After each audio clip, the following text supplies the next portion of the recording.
investigating?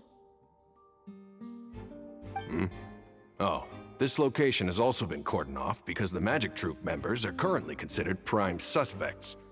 The investigation team is still collecting evidence. The seats were all booked in advance, so we were able to deduce the missing woman's identity by checking the guest list.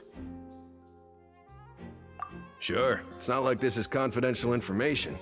We will publish it later anyway when we petition the public to help us find the missing person. Her name is Halsey. She's a painter from Fontaine who's made a bit of a name for herself. Apparently, she wasn't a regular at the Opera House, but she'd been feeling some pressure with her work lately, which made her decide to come see the magic show. The Magic Troupe members all claim not to know her, and we have looked into her social connections. It seems that she has no personal grievances or conflicts of interest with the suspects. Simply put, she wasn't related to the Magic Troupe at all, which matches the features of the previous serial disappearances. Were the victims of previous cases also chosen at random? That's how it seems to us, in any case. Apart from the fact that they were all young women of around the same age range, there really weren't any other connections between them. Okay then. No need to be so formal.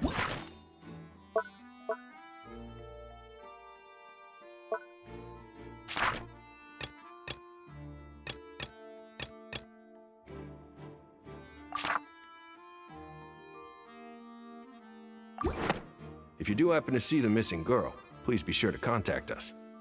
It is of utmost importance that we get to the bottom of these disappearances.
The investigation team has some new findings.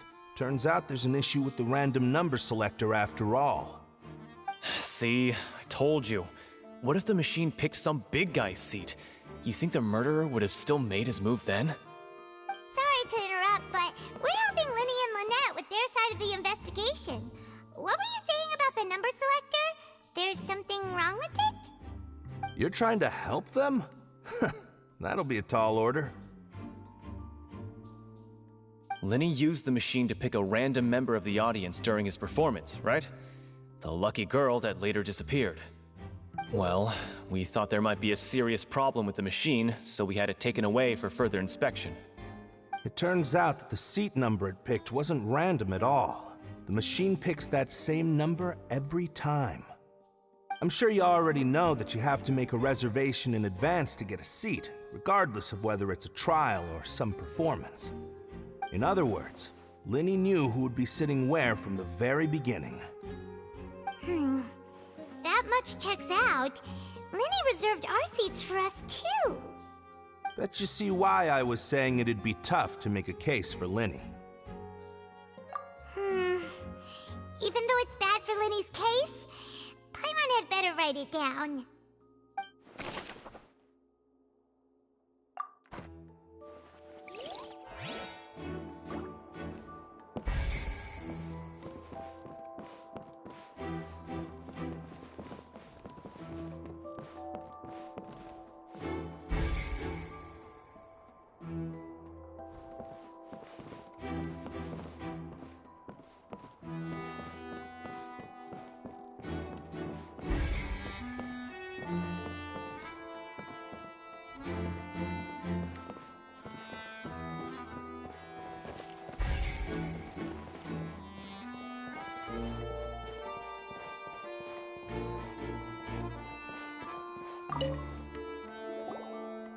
I see that you're investigating the area.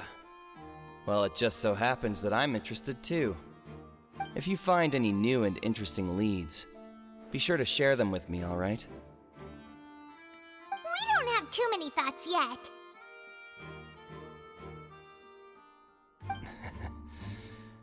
Then why don't I tell you my hypothesis first? The way I see it. And I'll start it with that loud thud. The thud? Oh, you mean the sound that happened during the countdown? Yes, exactly. It wasn't terribly loud, but I suspect that most people heard it. It's just that everyone was awaiting the results of Linny's trick with bated breath, so no one paid it much mind. But now that the incident has happened, the thud has become an important clue. That makes sense. So...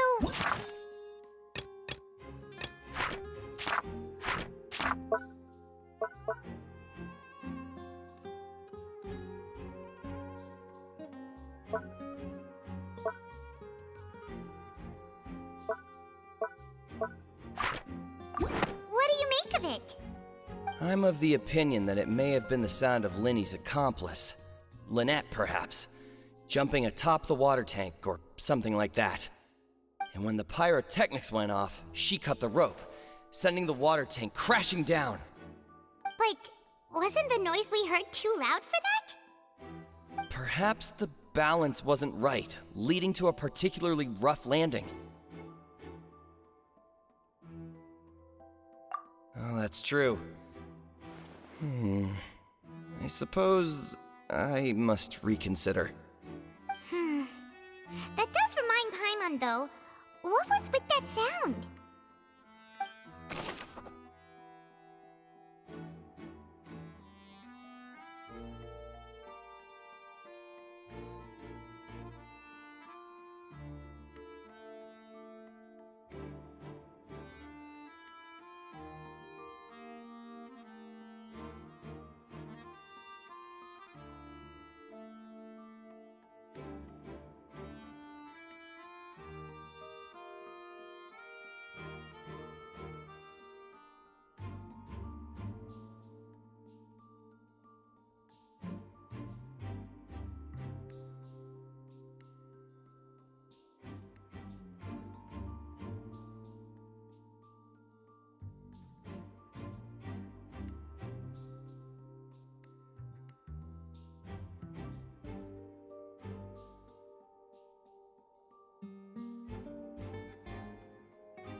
Lenny's still talking to the guards. It seems he'll have a lot of explaining to do. I think someone will be assigned to monitor us later, but that's alright. Lenny's still talking to the guards. I think someone will be assigned to monitor us later, but that's alright.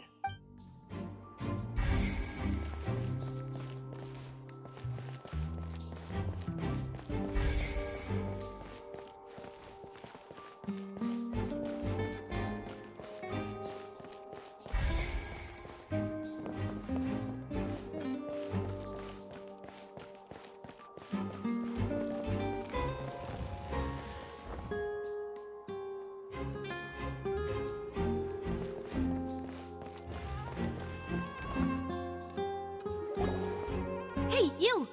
Yes, both of you! Over here! I've been keeping an eye on you for a while now. Huh? You mean us? That's right. If I'm not mistaken, you're also among those who wish to cut down the thorns and pursue the truth. No? And by the looks of it, you're not from Fontaine. Well, you're right on the more about that one, but who are you?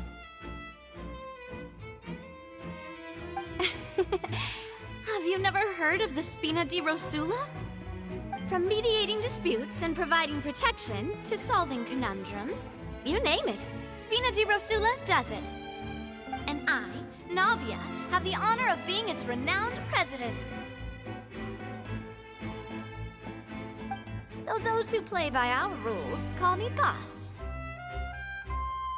I'm Silver, her attendant. Pleased to meet you. And I'm Melus. Demoiselle's various daily needs and affairs are under my purview. Huh? Boss? Demoiselle? What gives with the names? Well, I am the second generation president. Melus and the others are still used to my previous title. My apologies, Demoiselle. Should you prefer, boss, I will endeavor to use that instead. No, no need. You don't have to call me boss. Just Navia is fine. Okay, if you say so. Not that we're members of Spina di Rosula anyway. All merely trifling details. Never mind.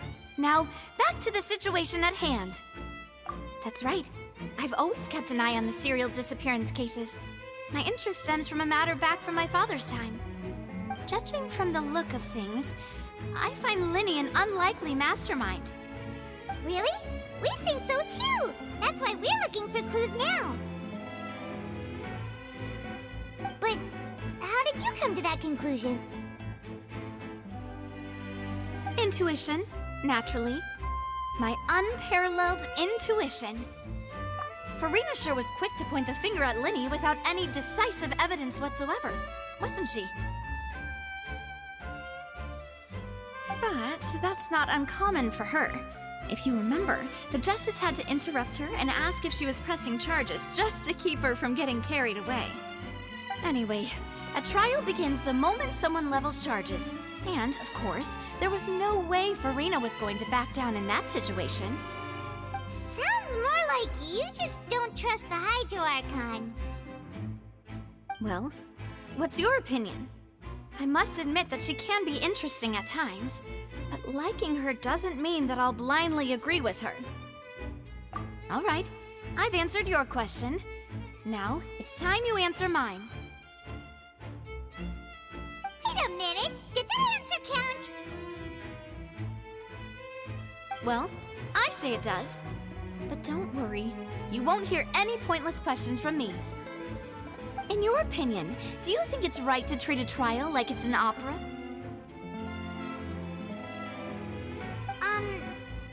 Well? And why would that be?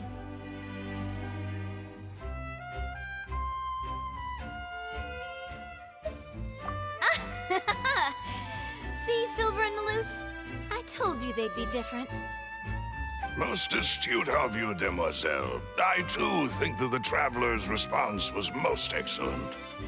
No matter how wonderful the script or how fervent the audience's expectations may be, the trials that go on stage here must be based in fact. And if that can be done, boss, then... All right, that's quite enough, Maloose. Anyway, I like your answer. You pass with flying colors. Now, I need to make some preparations, following which our joint investigation shall commence. You two shall be my assistants. Wait! Since when did we become assistants? Oh, well, I can be the assistant, sure. Or your companion, if you like. I'm really not that fussy. That's more like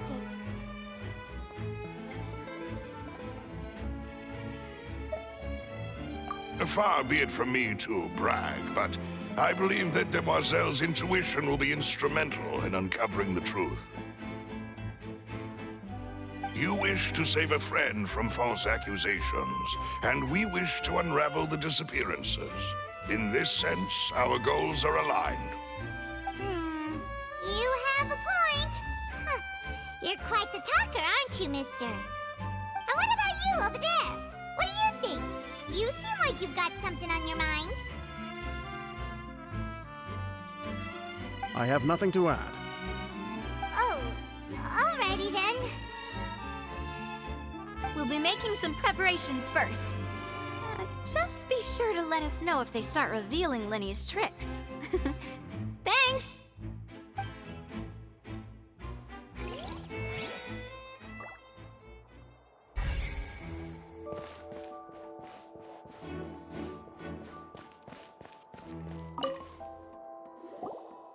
Sorry, but no one can freely enter or exit the Opera House at the moment. If you wish to leave, you must register your identity with us first. No, we're not leaving. We're representing Linny and Lynette as attorneys, so we're investigating the case. Were you always guarding this entrance? Yes, after the Chief Justice gave the order, everyone coming in or out must undergo a strict inspection. So, the missing girl couldn't have left from here, at least, not from that point on. I doubt there was much opportunity then, either. How can you be so sure, Well, because I was in charge of security near the entrance at that time. I couldn't see Linny's performance from here, which was quite a shame. Just my luck. But still, I did not abandon my post, and I stayed put no matter how loud the applause was. If someone had so much as even approached the door, I would have noticed it, let alone if they had tried to leave. We Melusines are good at that sort of thing, you know. So, it's safe to say the girl couldn't have left through here. Alright, thank you for your help. This'll be useful info.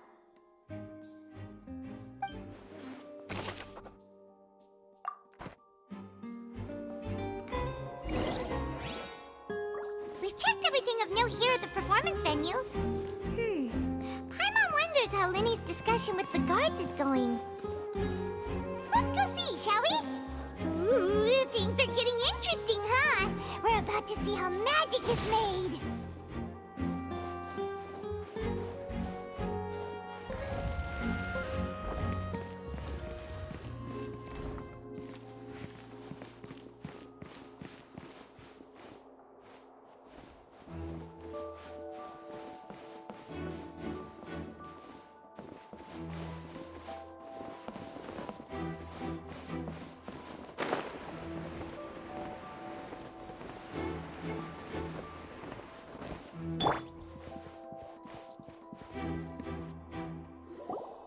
Understood.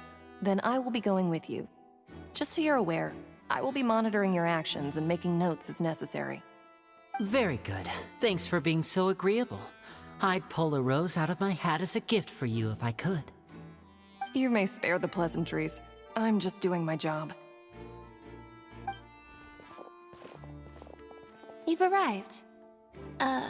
Who's this? Me? I'm Spina di Rosula's guardian angel. If you've got a problem, I've got the firepower. Sorry, I got a little carried away there. Call me Navia. I'm a partner of theirs, and will be helping investigate this whole situation. And these are my companions. Would you mind if they join as well? Fine by me. Oh, new helpers? I would be most grateful. Well, let's just say we're tagging along. It's not every day you get to see the secrets behind magic performed on such a large scale. I appreciate your kind interest. Come with me. We'll be heading below stage.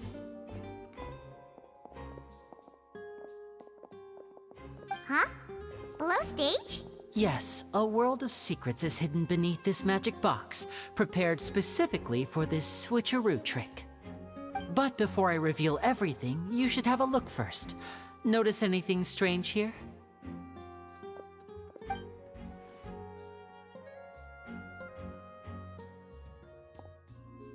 I'm not trying to be dramatic. Remembering the details of a trick will help you understand the methods used to perform it more easily. Huh. Weren't there balloons and other decorations here? Where did all that go? Ah, good eye. That said, you're still far from discovering the answer. The back? You mean the inside of the door? What's different about it? Paimon didn't notice anything. Very good indeed. I thought you might not be able to catch that, given that you were sitting in the first row. The back of this door was patterned. Those patterns are now gone, replaced by a smooth wooden board. So, if you put 2 and 2 together, what do you get? Exactly. All right, let's go. I'll tell you how it works as we head down.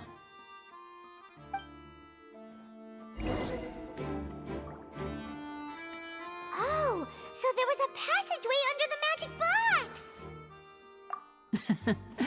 I knew you'd figure out most of it as soon as you saw this place. The 2 magic boxes are positioned right above the 2 entrances of the tunnel. See this flatbed trolley? The box with the lucky audience member in it would be shuttled over to the other side using the trolley. This trolley can raise and lower and even rotate, ensuring that the box will face in the right direction. I see. So that's the purpose of the box inside another box. Precisely. The inner box would descend after the audience member was put inside and be moved along the trolley, all while the outer box would remain on stage as if nothing had ever changed. So that's how you did it! Once the box was lowered, the trolley would store some energy through this device here, with which it would complete the rest of the steps. The audience member would only be able to feel some slight movements in the dark, and by the time she walked out, she would already be back on stage. Right! You were talking that whole time, and you even came out for a moment near the end! Ah, yes. A phonograph operated by Lynette was used to achieve that effect.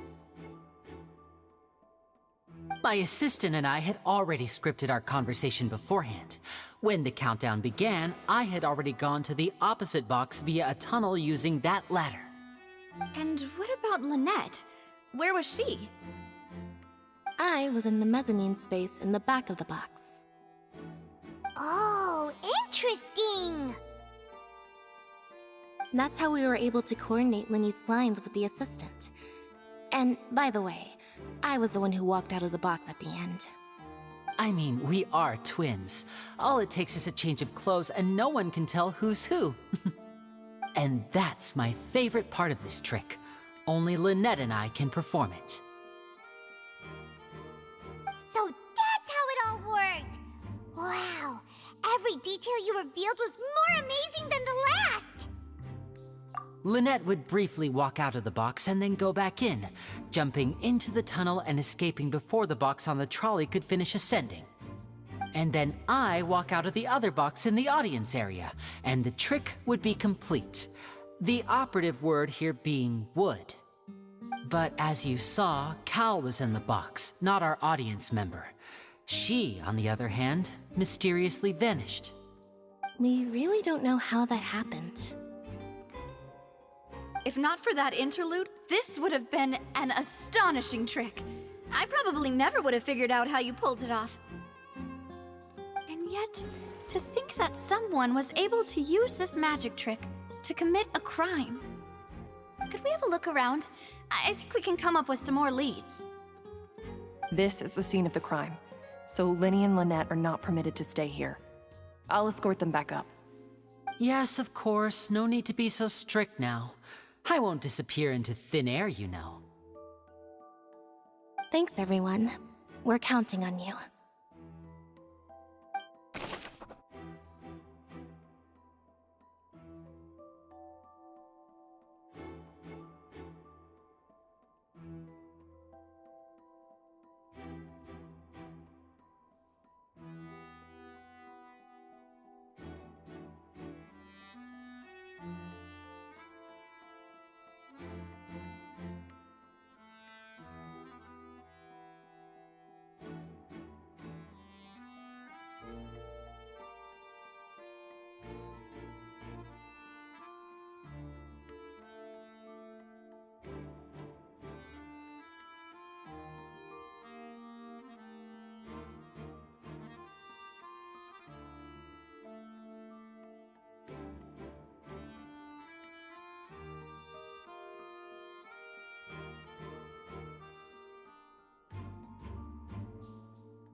What's this? Looks like a hook tied to the end of a rope. Huh? There's all kinds of odds and ends here. Perhaps it was a prop for a different trick. But why would it have been left here? Whatever it is, let's make a note of it first.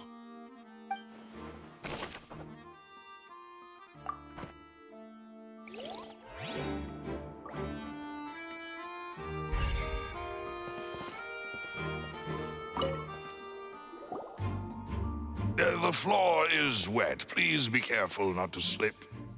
Speaking of which, why would there be water here?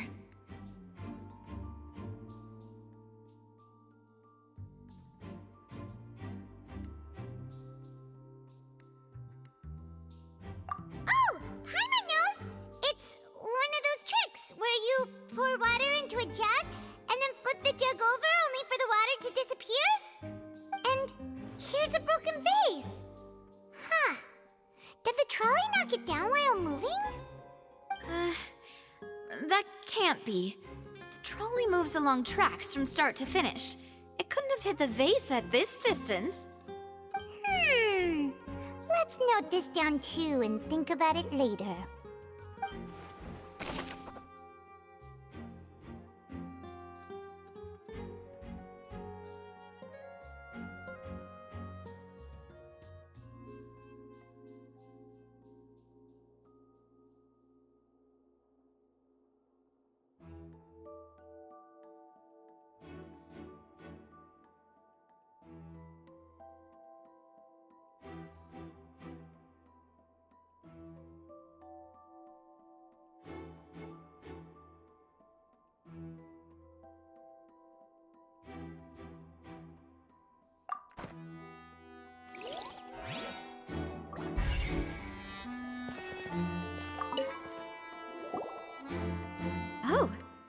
These are the clothes that the lady chosen from the audience was wearing, right?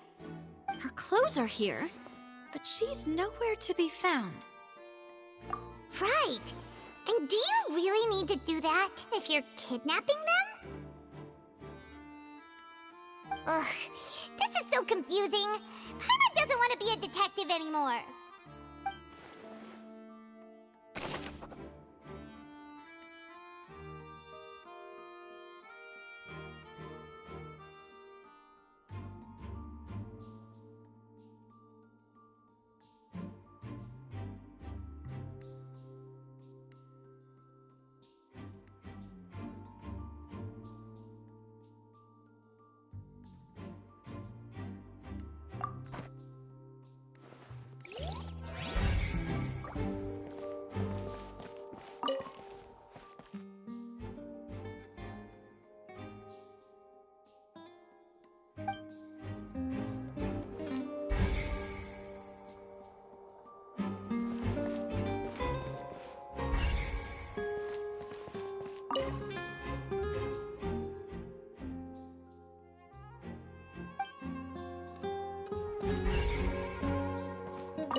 What is this place?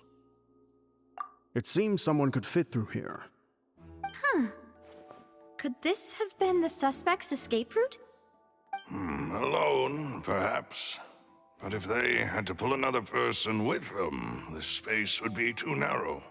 But there are no other ways in or out of here.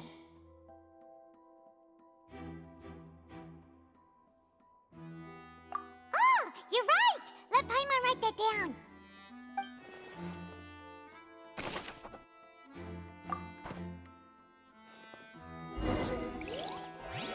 Seems we're just about done investigating down here. Yes. Let's head back up.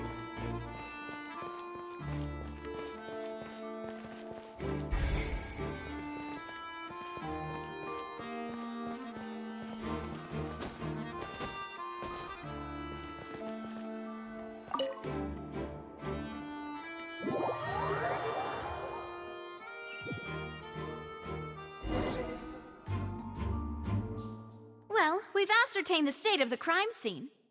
Let's find a place to sort out our findings once Malus returns. It seems to me that there are several things that don't add up here. Apologies for the wait, demoiselle. So, what did the guards say? Did the criminal escape through the vent? They believe the odds of that are very low, since the vent leads to the Opera House's basement. The guards have checked the area carefully. No one left through the basement during the performance or after the incident, and no one was found hiding there. So the tunnels become like a secret chamber then! You know, like the kind you usually see in novels! The plot thickens. Halsey's disappearance and Cowell's death are both quite inexplicable. No wonder Farina was so confident in her accusation. All the current evidence points toward Linny and Lynette. In other words, the charges are very likely to be upheld unless we make some considerable progress. Charges and then trial. So if the charges are upheld, they'll announce a sentence? That's right. This is how a trial goes in the Opera House. During the proceedings, the Chief Justice and the Oratrice will hear statements from both sides. That's right. This is how indemnitium is produced. The statements from both sides, the defenses from attorneys, witness testimonies, and even the audience's emotions will all be projected on the Oratrice.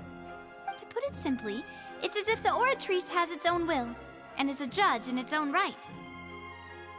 This also precludes any kind of favoritism on the part of the Chief Justice. And not that this has ever happened anyway. Once both sides have finished speaking, the Chief Justice will make his final decision. This, too, will be used by the Oratrice as a reference. Then, finally, the Oratrice will be consulted by officials. The result it returns is the will of justice itself. Huh? So that machine is the one that actually decides? Paimon thought Novelet called the shots. In practice, there is very little difference. Both have always come to the same judgment, which is why people have great faith in the Chief Justice. Ah, yes, the guards also asked me to convey that none of us will be allowed to leave this place before the trial. Huh? Why? Because we've chosen to act as the twins' proxies. That makes us persons related to the case. They're concerned that we might be colluding with outside parties, or that we might find outside help to disrupt the case. And even if that were not so, it could prove problematic if we happen to spread key information about the case ahead of time. I'm ready to break out at any time. Whoa, whoa! There's no need for that! Paimon thinks they have a point. That said, are they providing food? Of course. I just hope you don't mind the lack of options. I'm afraid that catering to all tastes is not in the cards, nor is any guarantee of balanced nutrition. In that case, let's just sort out our findings together here. Pity. I was hoping to take you to try some of Fontaine's famous desserts, too. I mean, what better way to properly think through our findings than over some tea and sweets? Huh. Breaking out suddenly doesn't seem like such a bad idea after all. Just kidding! Just kidding! Paimon will still do her best, even if there are no snacks. Hmm?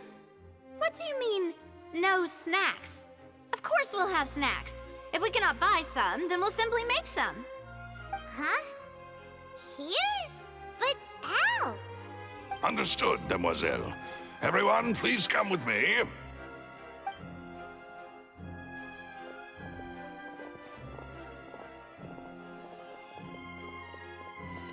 Wait, you're carrying a portable stove with you?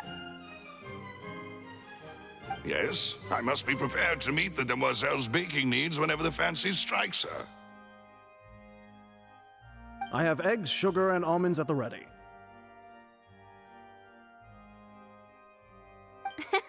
Good work, you two. Then I'll get to it. Please sit tight for a moment. You'll get to taste my awesome snacks soon enough. These three are quite the interesting group.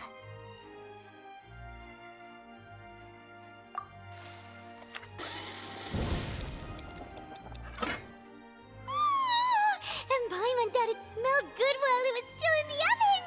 Oh, it's even better now. Paimon can't stop drooling. From the way you had these two guys carrying all that stuff around, Paimon thought you'd have them do more during the baking process. But you ended up doing the entire thing by yourself! Beating the egg whites, grinding almonds, everything! I was applauding. And I was giving encouraging smiles.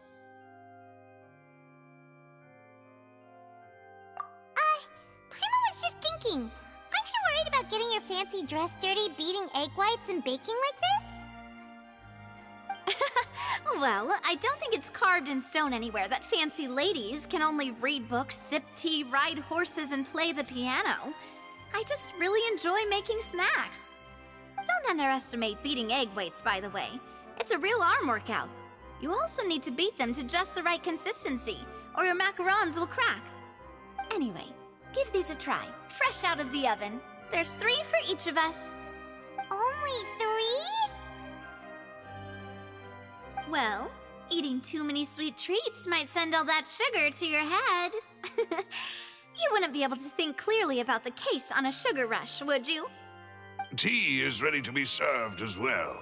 This is Demoiselle's favorite, strong black tea with a floral fragrance that clears the mind and lifts the spirit.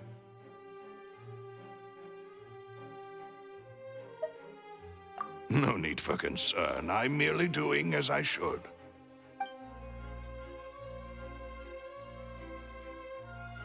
All right then. Down to business. As Paimon mentioned previously, the tunnel seems to be something of a secret chamber. However, we can assume that Linny and Lynette were not alone within it. Some criminal also occupied its sealed confines. The magician twins could have committed the crimes, of course, but they lack any logical motive. Exactly!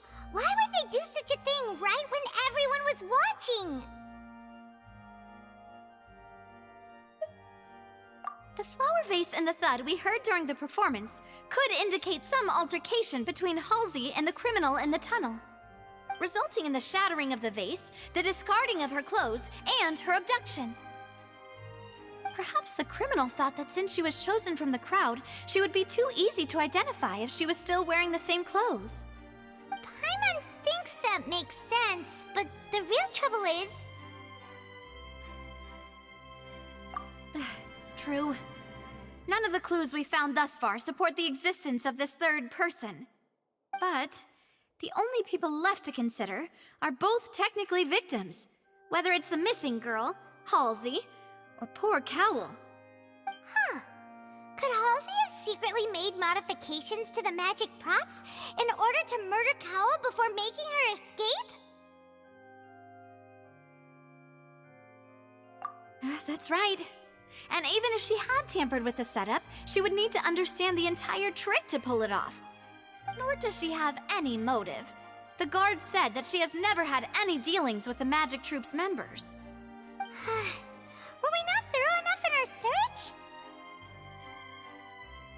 From the sound of things, this is turning into an impossible case. Your macarons are amazing though, Navia. They smell great! They're nice and crisp and super sweet! They are my specialty after all. And I see you've already had 5 of them. What? 5? Oh, that can't be right. Paimon only counted 3, honest! Please don't worry about it. At my age, a few less sweets might actually be a good thing. No. Being greedy is one thing, but Paimon knows how to count. Besides, Paimon knows that if she ate too many, then others wouldn't have enough.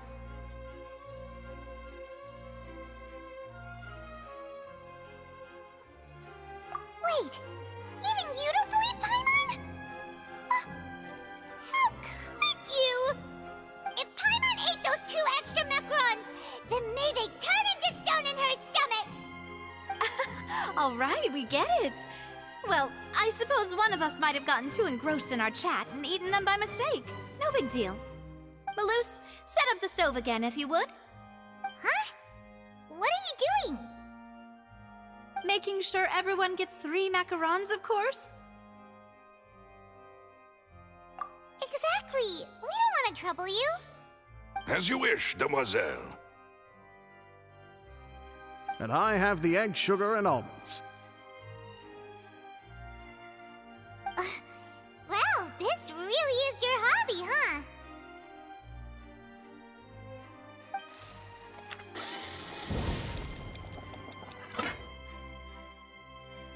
Well, that's it for snack time.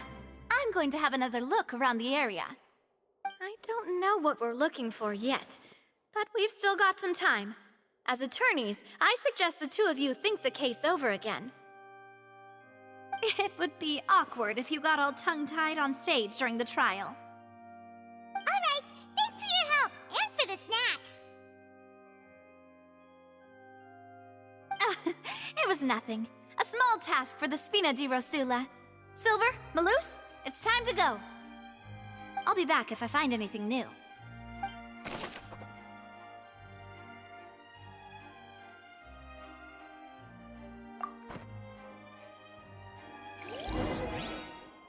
All right, it's time to put our heads together. We've got to get our defense ready for the trial.